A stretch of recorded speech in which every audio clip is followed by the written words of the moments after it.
Sometimes the way we plan our days doesn't quite match the life we're actually living. And if your planner feels like it belongs to a version of you with more energy, more time, and fewer interruptions, this episode is for you.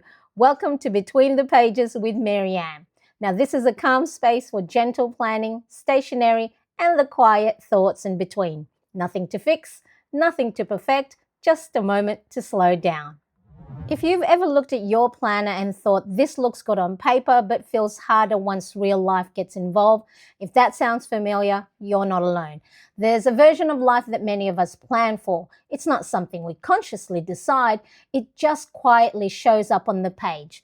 It's the week where everything starts on time.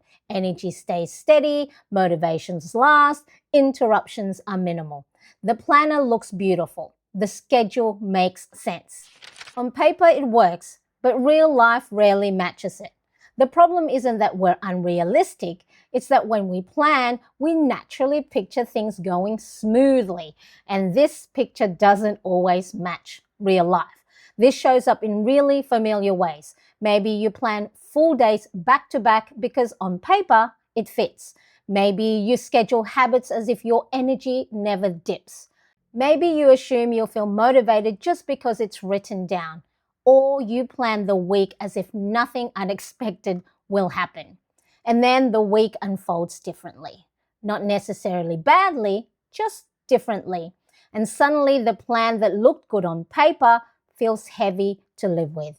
Not because the plan failed, but because we quietly start blaming ourselves. This gap tends to get louder at the start of a new year.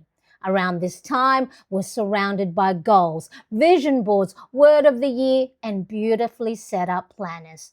Now, none of these things are bad. They can be inspiring, they can be creative, they can help us name what matters. But when we're not careful, they quietly feed the version of life that looks good on paper. A vision board often reflects the best case version of a year. A word of the year can start to feel like a standard we're meant to live up to. And goals can start off helpful and then slowly turn into pressure, especially when we're seeing how other people are planning. Their fresh pages, their color-coded system, their calm, confident intentions.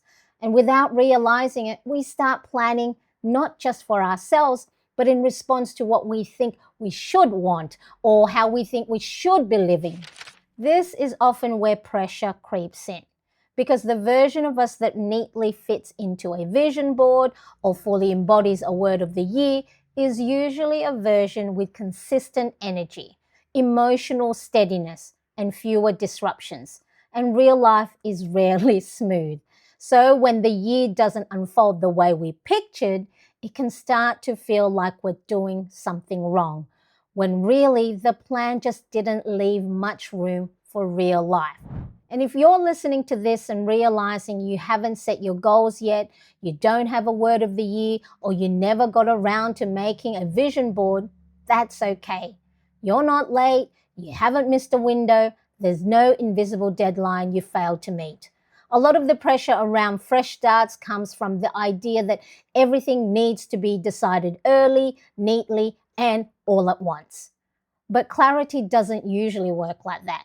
For many people, it comes slowly, in pieces, after living a bit of the year first. And honestly, there's a reason we do this. We plan as if future us is going to be better rested, more motivated, and more on top of things than we feel right now. Now, psychologists talk about something called optimism bias. It's our tendency to believe that future version of ourselves will have more energy, more discipline, and more capacity than we do right now. It's not a flaw, it's just human. The trouble starts when plans built on optimism turn into quiet self-criticism when they don't hold. Now, I've noticed this in my own planning more times than I can count. I'll sit down with my planner feeling calm, slowly build a week that assumes better sleep, smoother days, and fewer interruptions. On paper, it looks great. And then life happens. Not in a dramatic way, just in a normal, everyday way. And suddenly the planner feels like evidence that I misjudged myself. Gentle planning asks different question. Instead of asking who would the ideal version of me be, it asks who am I right now and what would actually support the life I'm living. Planning doesn't have to be aspirational to be useful. It can be responsive, flexible, kind. A plan that changes isn't a failure. It's a conversation with real life, what's happening right now. Goals, vision boards, and words of the year can be helpful. They can give direction, help you name what matters, offer something steady to return to. The trouble starts when they become proof that we're behind if they're not finished or pressure to perform once they are. These tools are meant to support your real life, not override it. A word of the year can be a reminder, not a demand. A goal can be direction, not a verdict. A vision board can be a mood, not a contract.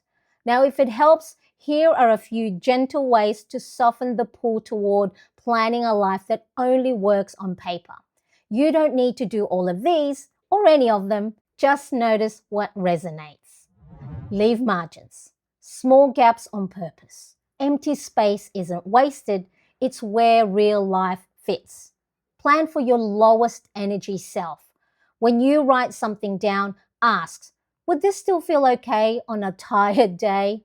If the answer is no, it's worth softening. Let plans be suggestions, not promises. A planner doesn't need to hold you to anything.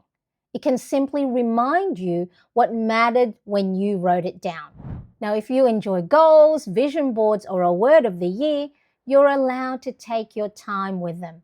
You can start messy, change your mind, add to them later, let them evolve. You don't need to have it all written out for planning to be useful. Sometimes the most helpful plan is the one that leaves room for who we actually are, not who we hope we'd be by now. I wonder how planning would feel if it didn't ask you to become someone else, but simply worked alongside your real life. Here's a question to sit with. When you plan your days or weeks, who are you quietly planning for? The you with more energy, more focus, or more space than life is currently offering? If this feels like the kind of space you want to return to, you can follow the podcast so these episodes arrive gently in your week. And if this episode helped you feel even a little less pressure around your plans, then it's done its job. You're not behind. You're moving slowly.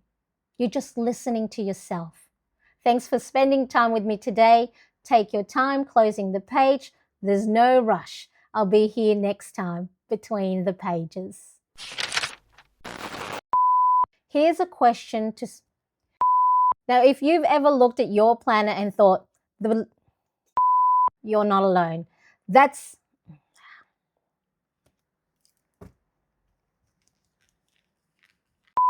as if your energy never dips.